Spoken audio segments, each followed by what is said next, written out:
ఎన్నో 2-3 మాటలు అయింది ఇక్కడికి వచ్చారు. ఎన్టీ రామారావు కూడా ఇక్కడికి వచ్చారు. మొదట్లో ఈ యజ్ఞశాలను ప్రారంభం చేసింది ఆయన. క్షిప్ర గణపతి యజ్ఞశాల ప్రారంభం చేశారు. అవన్నీ నేను జ్ఞాపకం చేసుకుంటున్నాను. అట్లా అంటూ ఆ విధంగా ఒక ఫ్యామిలీ మెంబర్గా నా మనసులో ఉంది. కానీ ఏదో మినిస్టర్ చంద్రబాబు నాయుడు అట్లా ఆ విధంగా నాకు లేనే లేదు. ఒక ఫ్యామిలీ మెంబర్గా నేను ప్రార్థన చేస్తున్నాను అని చెప్పి, మా ఫ్యామిలీ మెంబర్కి బాగా కానీ అభివృద్ధి కానీ అని చెప్పి, ఆయన అనుకున్నదంతా బాగా జరగని, ప్రజలందరూ క్షేమంగా ఉండని అని చెప్తూ, కొంచెం తక్షణమే అయ్యలేదు కదా. రాముడు రాజ్యానికి వచ్చాడు. రామరాజ్యానికి వచ్చిన తర్వాత మీరు చూడండి, రామాయణంలో ఆయన రాజ్యానికి వచ్చిన తర్వాత 5 ఏళ్ళు అయింది. మళ్ళీ అభివృద్ధి కావాలంటే ఇమ్మీడియట్గా అందరినీ ఆకాశానికి తక్షణం పెండాలు వేయలేం కదా. ఇమ్మీడియట్గా కావాలంటే ఎక్కడవుతుంది? మనకు అవుతుంది, సమయం కావాలి కదా. చెడుది కావటానికి ఎన్నో ఏండ్లు పట్టింది, మంచిది కావటానికి ఇమ్మీడియట్గా కావాలని ఎట్లవుతుంది? దానికన్నా తగ్గుతుంది. చెడు కావటానికి అట్లయితే మంచి కావటానికి కొంచెం సమయం కావాలి కదా. అందుకని ఆ సమయం అవుతుంది.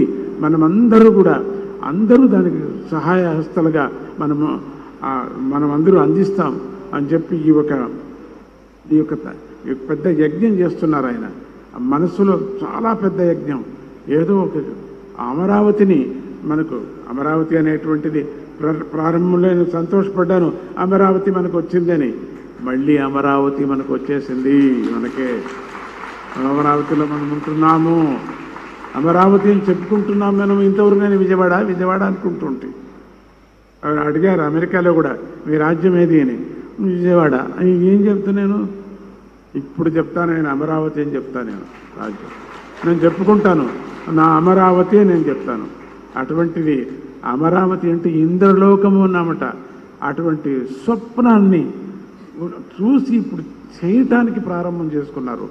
అది మంచిగా కలగని, సిద్ధి కలగని అని అంటూ ప్రతి నిత్యము ఆయన గురించి కొంచెం కష్టాలు ఉన్నప్పుడు ప్రతినిత్యం యజ్ఞం చేశారు స్వామీజీ. యజ్ఞం చేసి మైసూరులో ఆ యజ్ఞం ప్రసాదం ఎవరితో నేను ఇచ్చి పంపించలేదు. నేను ఇవ్వకూడదు, నేనే ప్రత్యక్షంగా ఇవ్వాలని అమ్మ సాక్షిగా ఈరోజు ఆయనకు ఆ ప్రసాదాన్ని అందించడం జరిగింది.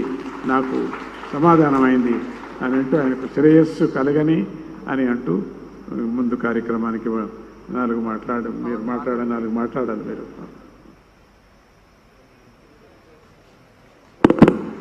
గౌరవనీయ ముఖ్యమంత్రి గారిని సభ ఉద్దేశించి మాట్లాడాల్సిందిగా కోరుతున్నాం.